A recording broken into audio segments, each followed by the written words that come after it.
Since I had a lot of fun with the LB2s on the catapult, I decided to try it on a different setup. Sensors. So with the catapult, I paired it with light PPCs, and that meant I had the problem that if someone tried to get in my face, all I had were the LB2s to defend myself with. Now I've got a build where I kind of hope they get in my face. I paired it with short-range missile launchers, Dude, so so good. that way I can kind of fight at just about any range. I can snipe at almost a kilometer away, or if they get right up next to me, I start shooting them with short-range missiles as well as the LB2 rounds. The extra for the 7 line. Mate. Mate. So this match winds up being a Mate. little bit disorganized because we have two people who are trying to decide where our team goes. One person thinks that we should just rush over to the enemy base, and the other person thinks that they're going to come to our base, so we should just wait for them. Since this is a reasonably fast mech, 83.9 kph is decent. I decide that I'm going to start heading to the enemy base and just kind of see how things are going. The other way to us. So not only do I have decent speed, but I also have long-range firepower, so I can kind of get out there, do a little suppressing fire, and if I change my mind, I can always come back to base, and it won't take me too long to get there. As long as, like all 12 of them don't show up or something, I'd be fine. I'd have, enough time to get back before they could completely drain the capture bar at the top. So I see this one target, and I decide to see if I can make him decide to stop shooting at me. On D6 and D5. At least half of them. And he does go for cover, so I decide to find some cover of my own while the rest of the team catches up. Because somehow, 83 kph was enough to put me ahead of everyone. Time to run away. So I find the same guy, and I just, convince him to, or try to convince him to go back into hiding. One thing that I do wrong here is that I keep shooting from the exact same location, essentially.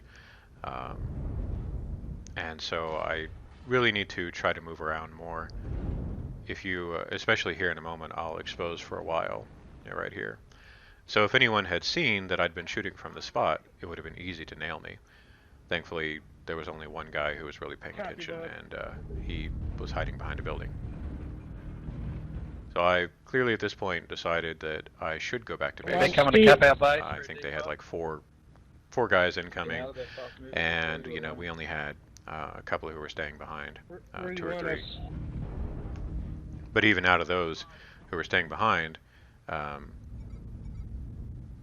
of them, the Orion there on the left, is really just focused on tagging, the guys that are on the other side of the field. I'm pulling up Charlie on net 7. Acquired. Target spotted. So here I'm having a little trouble deciding on how I should approach the fight, because obviously I want to help, but I don't want to be, the only target they have to look at. New target acquired. Let's take their base. Requesting surveillance. Target spotted. There, got. I'm also trying to size up who they've got on the other side. The 4 lights on our base. So this guy I think is a dervish, and he's not too bad. He's got better close-range firepower than I do. Acquired. And they've got someone right there with way more SRMs than I have.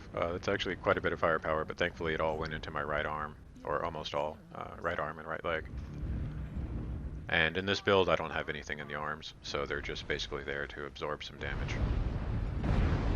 But since I backed off, they just forgot I exist, even though I launched some missiles right over their heads. So I decided to sneak around behind them. New target acquired. Target spotted. And what's funny is they still don't notice me. And even when I start shooting them in the back, I mean, this is a pug match, so you can't expect high skill play. But still, that was pretty ridiculous. So I continue shooting more of them in the back, and I was doing okay there. This guy's just got too much firepower for me to really just tank. So I move up, and I was going to try to use this guy as cover from the laser boat that just ran off. If this guy had run back in a straight line, I would have been okay to just put him between me and his ally. but he didn't. Leg destroyed. I still managed to take him down, lost a leg in the process because I was on the high ground and that leg was already weakened. So I'm, you know, in kind of bad shape here, but thankfully I've still got a very strong ally with me. So between the two of us, we managed to take this guy out.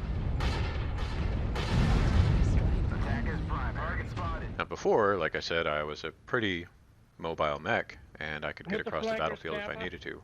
Now I'm Stabber, moving turn around around, at come less than down. half speed, so that is definitely no Right longer there. an option.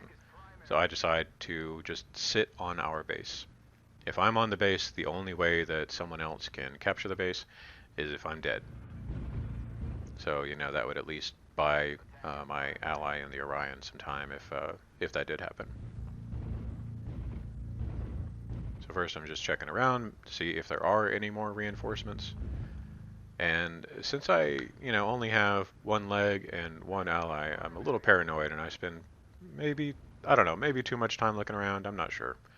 You know, sometimes it's hard to tell. Am I being overly cautious? Am I, you know, warranted? But I decide at this point that, you know, there's no one else there. They would have at least poked at me. So I decide to try to provide a little bit of supporting fire from across the chasm. You know, maybe see if I can get someone to turn and look at who's shooting them in the side. And even if I don't do that, then I will get a kill assist when these guys die. So that means a little bit of extra money and experience for me. Nice.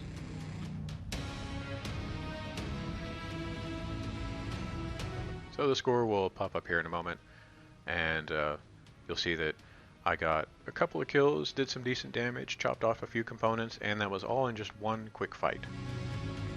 So what I've enjoyed about this build is you don't have to run away if someone gets in your face. Instead, you tear their face off.